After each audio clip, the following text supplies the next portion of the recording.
I'm going to just begin with this one because I'm looking at it. And it says it's based on Reverend Anema's talk, but any can answer it. I think it means any of these gentlemen here.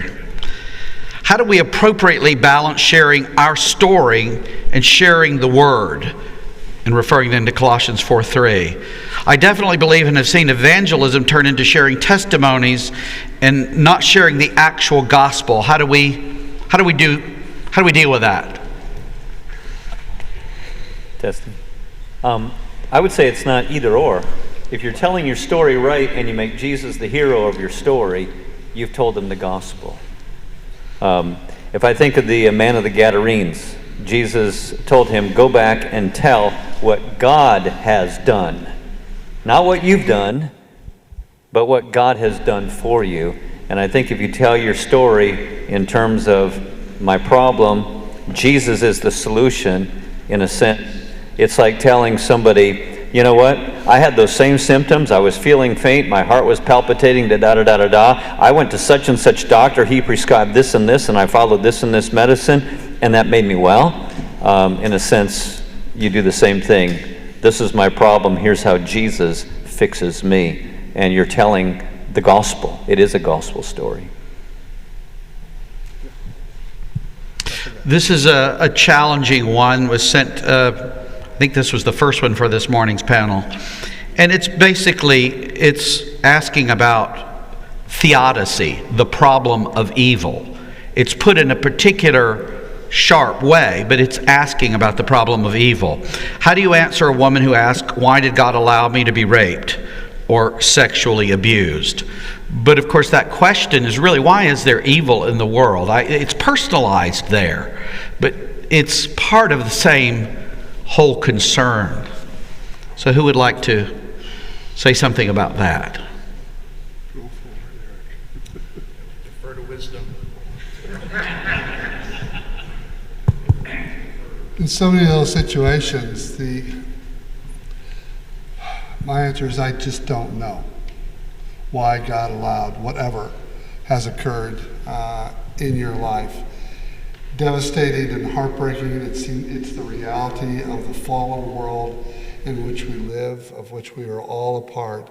The beauty of it is that God has broken into the world and He has walked in our footsteps. He has endured the same kinds of evil and rejection and pain and suffering. He's walked in our footsteps. He gets it, even if I don't. And then He did something about it. He provided a real solution and real hope.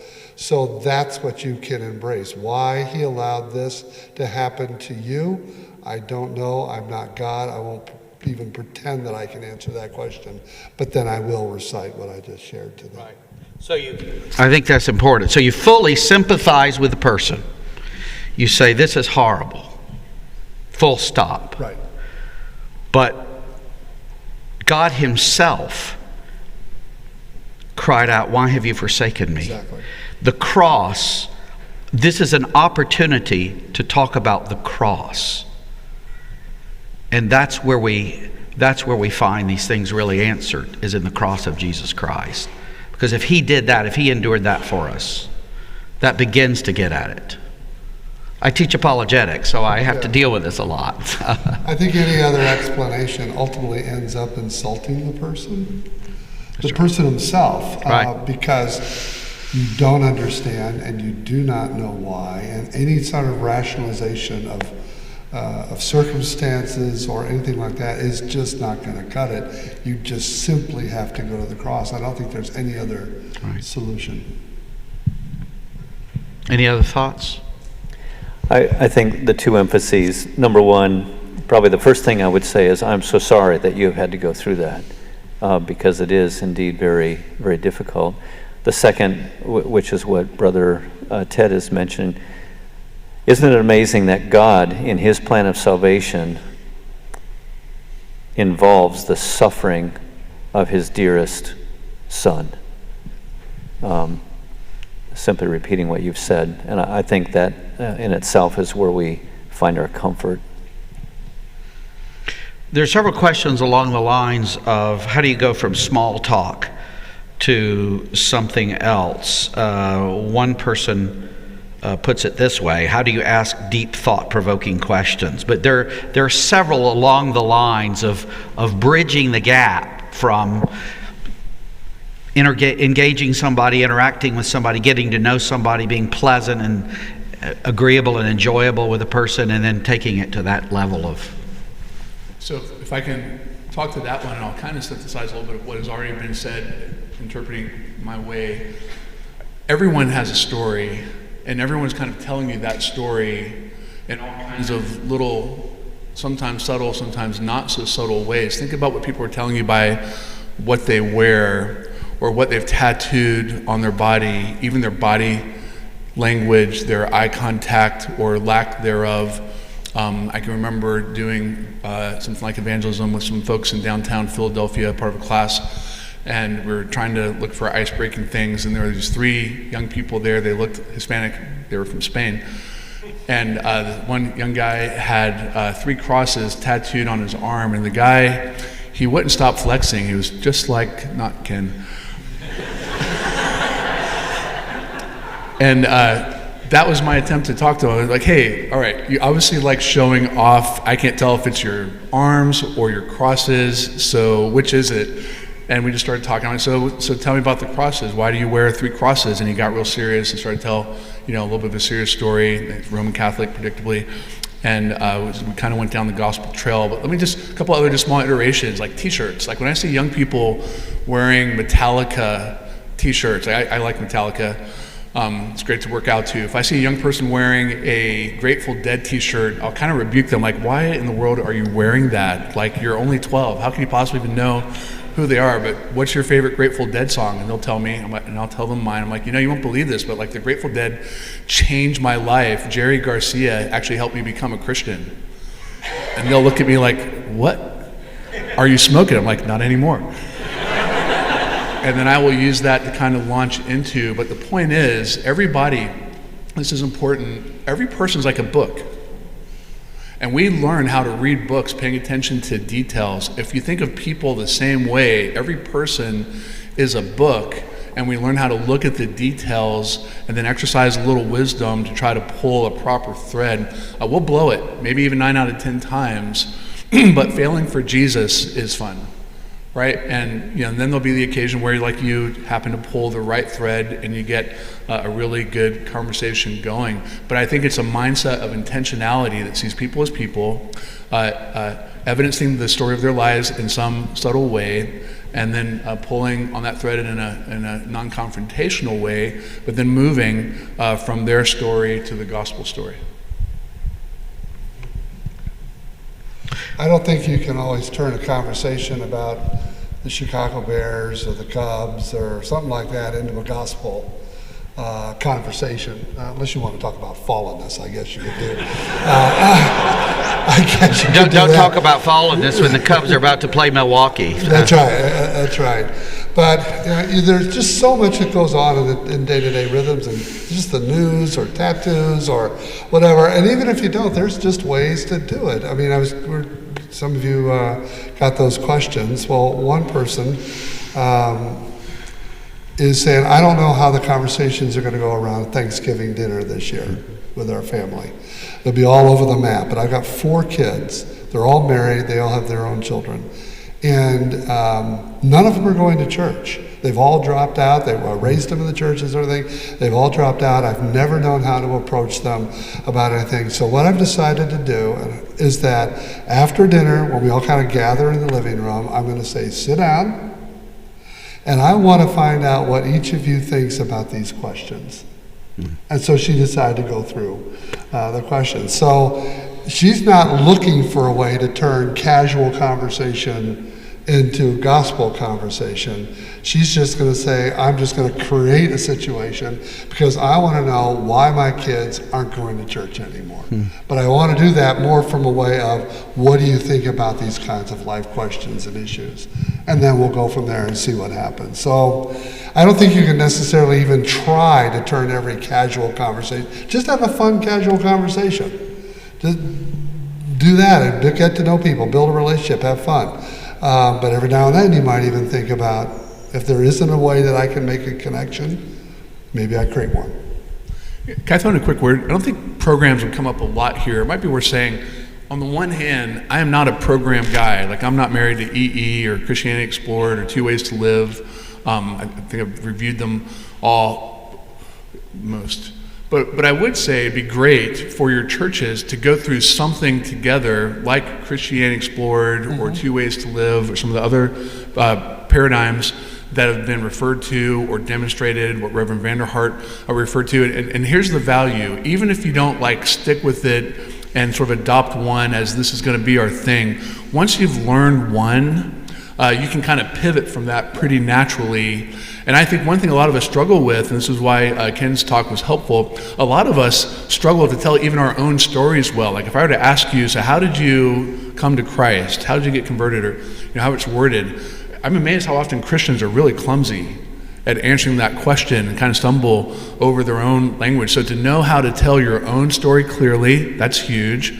And to have some sense of a movement, creation, fall, redemption, which all of these paradigms kind of walk us through so that we can pivot, naturally, seamlessly in conversation with people, I think it'd be great. So a very actionable item post-conference could be, we're going to study a program together, pick the one you like, and then we're all going to learn how to at least say somewhat simplistically our own conversion story, whatever that may be, and then in real life, you flex.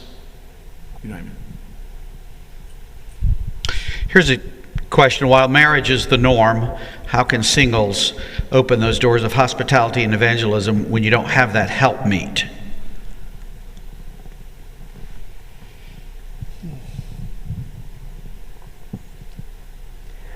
I think you can be hospitable without having a house, right? So you can enter into conversations, you can go to coffee with somebody, instead of preparing a meal, buy them a meal, look for conversations. If you're on a tight budget, limited to coffee or something like that. So I think that's one way. I was just thinking about all the years I was singles were some of the best evangelism actually ever has occurred for me. And I don't know that I ever was really intentionally thinking, how can I be hospitable? But it was always just getting together with folks to do stuff.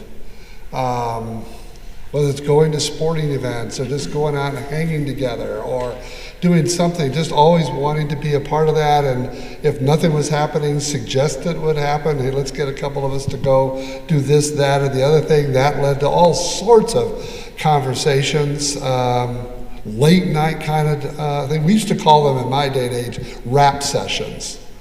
I don't know what the word is for now, but those led to just innumerable all-night kind of conversations on the meaning of life and why we're all here and what makes life good and why am I at college if I'm at college or I do whatever thing. And it just seemed to, by being just kind of taking those sort of things, I'm not like saying, hey, come over to my dorm room and I'm going to cook dinner for you or something like that. But it was just making sure we were always just kind of, because we wanted to, finding ways to get together, to hang together, do stuff together, and that always seemed to lead to conversation.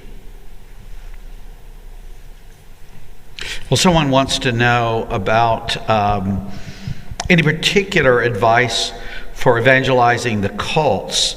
The concern here is the cults are no less lost than the lonely and the utterly lost that's been a lot of the talk. But it seems inviting them to dinner with a family may not be as shocking to them as those that have nothing like that. So, inviting somebody over who may be Mormon, JW, something else, they would probably have family meals. They would probably have these things. So, how do you engage them? I would say always try, if we're going to engage them, always try to talk about what matters. And what matters is the gospel. So if I'm talking to a Mormon, and I know a little bit of the Mormon Bible, we'll talk about 2nd Nephi and the way it misquotes Ephesians 2:8 and 9, and asking them, so what do you think about this? Or Jehovah's Witnesses, can we get to John 8 and why they wanted to stone Jesus? What was he claiming? And why does he say, unless you believe I am he, ego eimi in Greek, why does he say, unless you believe I am he, you will die in your sins? I don't want to debate them about all the extraneous stuff of Mormonism or JWs, whatever. But to get to the gospel itself, I do want to, there's the word hospitality has come up a couple times. I do want us to say, like, that is just such a huge thing. Like, I really hope you go home pricked in your conscience, really think about it. I can even remember as a non-Christian teenager, the few friends I had whose parents were still together, just being in awe of a family together and what a big deal it was to be at a house, at a table, not be eating mac and cheese out of a microwave. Like, this is a big deal. And, we have such fantastic rhythms in our families that so often as we eat, as Mark mentioned, we, do devotions at the end, things like that. I mean, that's just such a fantastic thing. So to think about, the question asked about inviting people over. Man, if you invite them over, and then at the end, you read the Bible and pray, and they're Jehovah's Witness, talk about something that, kind of gets a conversation there going. We have the best secret weapon for evangelism in our homes. You know what it is? Dutch apple pie. No one can resist Dutch apple pie. You agree, don't you? All right. I find just going to the question format is still helpful for me. I just will say, tell me what you believe. Let's talk about that. Tell me what you believe, and then I'll ask, why do you believe that? It's so often I have found, in taking that approach with people, that it's just like asking those questions in an interview session. As people start to answer their own questions and try to articulate whatever it is that they believe, whether they see themselves as agnostic, atheist, a Mormon, a Jehovah's Witness, or whatever else it might be, as you begin to ask them questions and talk, it's amazing how they begin to see the holes in their own argument. And how they begin to, you could just see it happening in their head. I really believe that?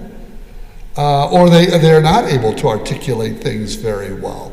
And they're not able to say why they believe it, and on the basis of what authority do you believe, whatever you believe. But I think, first of all, starting with showing some measure of curiosity and respect for wherever they're coming from really does create that first step. And then it almost always ends up being an opportunity to say, well, from my perspective, this is how I would respond to you. This is what I believe and why I believe it and why I don't think that fits very well with what I don't even try to start by debunking whatever it is that they believe. It's more like, well, this is what I'm thinking, this is why I think it, on this authority. I don't think that really does connect very well with what you're saying, and they both can't be true. So. Well, here's a question that has also a bit of a sub-question. So the question is, how do we evangelize in the workplace? And then there's another question, should we be seeking jobs in secular businesses or employment with Christian companies? So, you can think about working which is interesting, what that exactly means. We could debate that quite a bit. What does that mean? What is a Christian company? But we'll just bracket all that.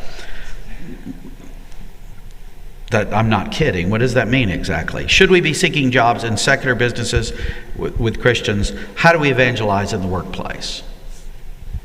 I'll take a quick shot at it. I really appreciate in his book, God-Centered Evangelism, R.B. Kuiper's critique, interaction with the first Lord's Day in the gratitude section, where it says, part of our motivation for living a godly life is that our unbelieving neighbors might be won to Christ. It's so good, right? That's one of the first things stated in terms of our motivation to lead a godly life. But then his point is, but remember, my godly living won't save my unbelieving neighbor.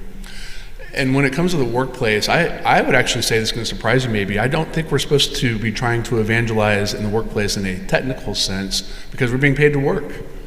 And part of our evangelist testimony, however, is being really good workers. Like, the Protestant work ethic is just such a big deal. Like, young men, work. Like, work is not a bad thing. It's a great thing. We talk about work like it's, the curse or something like that. Our work may be affected by the curse, but work in and of itself is good. And I used to say, what's the difference between a boy and a man? A job.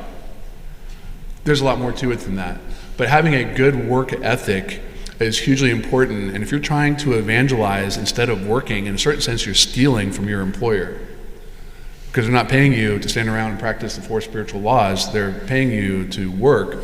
But by working hard and being a godly example, letting your light so shine before men that they'll glorify your Father in heaven, it creates conversation on the margins over break, outside of work, or when you see each other at the beach, the park, the gym, and that's where we get to do our evangelism. Evangelism in the workplace can be awful difficult, partly for the reasons you've just described, but part of it is just doing your job and doing it well and building quality relationships with the people you're working with. But even that is not easy. One of my early jobs during summers, for example, when I was in school, is working for a landscaping company. And then what they would want to cut off work early for an hour so they could go buy cases of beer, and then use the last hour of our work just drinking and carousing and doing all sorts of things. And I struggled with that because it's like, I don't think this is right. I don't think I can participate in this. But the response of those people was not, oh my, what a fine, outstanding young man you are, that you have these moral principles that you hold fast. It wasn't anything like that. It's like, who the bleep you think you are? You think you're better than us? Kind of thing. There was no respect or acceptance or whatever. And the fact of the matter is, in the workplace, all sorts of junk is going on all the time that isn't legal, it isn't right, it isn't fair, the way people are treating each other, how promotions are handled, or just any number of different things. But I think the first place, though, where you start in a workplace, which can be very challenging, is to be a person of compassion and integrity. And when you show real compassion for people, you've gotten to know them, and you will get to know how they're suffering injustice in the workplace, if that's the case, or what the hard things that are going on in their lives. And then you will have lunch breaks, and you will be able to get together outside, possibly. And that can lead to various opportunities. But just being a person of compassion and integrity in the workplace, dealing with whatever the pushback or fallout is of all of that. And then because you have prayed for people, you're praying for your co-workers all the time, and you do your best to build good relationships with people and see what kinds of doors that God opens. It's not easy, it's not clear cut, but I think that's the best I can do with that. Here, I think, is a pretty candid sort of question. Could a hesitation to pray for opportunities to share one's faith be rooted in a fear that the prayer might actually be answered? Yes. Yes. Next question. Right. Well, and I think it's, if I may, I've often said to people, either in counseling or from the pulpit, when I'm particularly calling for prayer, and people have said, I don't have a heart for that. I said, pray to pray. I don't even know if I have that. I said, pray to pray to pray. I can keep saying this more than you can keep objecting. You start somewhere, don't you? You start somewhere. So it's perfectly proper to say, Lord, give me opportunities to speak to people. You know I don't want to do that. You know I have no heart for that. Give me a heart for it. And if you said, I can't even pray that, then pray the prayer back of that. I mean, you have to start praying. Get me into this game of living for Christ and sharing Him with others. Can I actually say a word on that? Just fun, proud dad stories. My daughter Kira is at the University of Florida now. Her being there is just a testimony of God's grace. He took her through a difficult health narrative, and she's come out on the other side, and so she has now 2 Christian roommates and 1 non-Christian roommate. Kira is a genius, and she's very, very introverted. I mean, she is not the, hey, I want to go talk to the total strangers, non-Christians kind of person. But she kind of along these lines, like, you know what, like, one of my roommates is a non-Christian, and I'm kind of afraid to talk to her, but I know I need to pray for her. And we've been having the best conversations about how her non-Christian roommate, I started asking her questions, and even went to RUF with Kira and the two other girls one night, and then just wanted to go to coffee with Kira and quiz her. And Kira can hold her own. I mean, she can answer questions really well. So I mean, that I just appreciate the idea of praying and a self-awareness that, like, yeah, I may not want to do this, but I have to start somewhere. There's a few questions here I want to kind of get out there. One has to do with if there's a particular core group, say in a church plant, is there not a sense in which everybody is called to a kind of evangelistic task, sort of responding to some of what you were saying about there's a ministerial call and there's a general. So there's that. And then this question is, if someone is interested in missions, would you encourage an aspiring missionary to go to seminary to get ordained first? And then I'm coupling in this question: can you please provide some guidelines to help me answer Dr. Watkins? Why not? Why should or should not a young man pursue ministry? What's wisdom and what's fear? So back to the general office of believer, understanding that, and evangelism, special office to be minister of word and sacrament. A bit more about that. I'll let my brothers interact. They may have a different take on what I said, so I'll let them go first. Well, one of the distinctions we make in our church planting efforts is what we'd say is the difference between a core group member and a launch team member. And we intentionally make those distinctions. And a person is going to be in a launch team. This is a person who might be part of the core group that the church planter meets, and this is a person who has really come to believe in the planter and the vision for the plant and the missional enterprise and so on, and really wants to be a partner in making this happen. And this is a person then who agrees to be equipped and mobilized and is going to pray and is going to be committing to making his lists of people that he's going to be praying for, eventually trying to reach out to, maybe eventually doing the surveys with, all those different kinds of things. And then you have your core group members who want to be a part of the church plant, they want to be along for the ride, they want to help out where they can, but it's just a level of degree of commitment, time availability, interest, whatever it might be.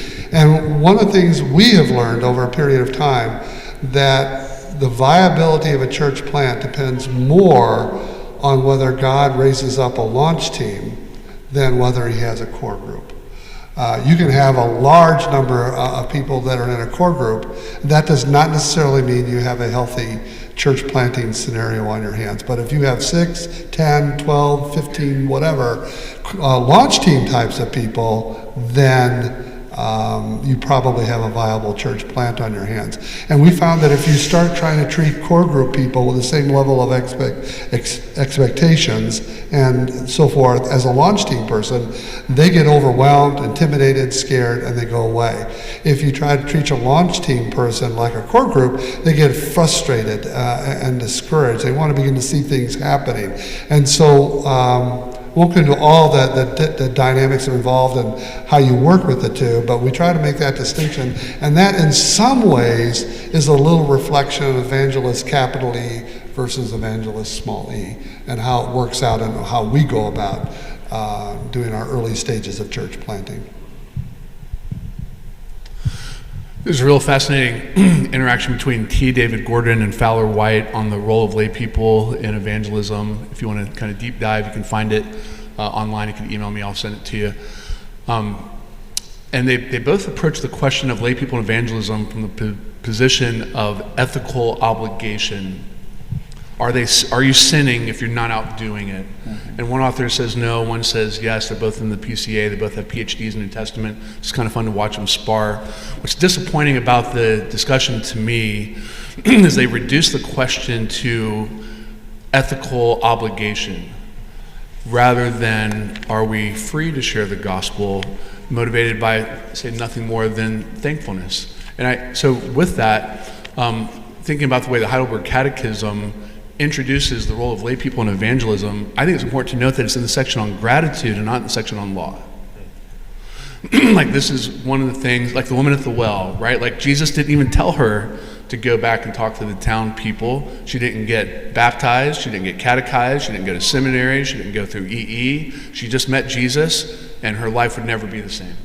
And it's a thankful heart that should be the catalyst to share the gospel with people, not a guilted heart. Here's a handwritten question asking, this person has read Edwards and Piper and has said that they gather from them that the central focus is to bring God glory, followed by love for the neighbor, loving God above all and your neighbor as yourself. Is this correct? They say.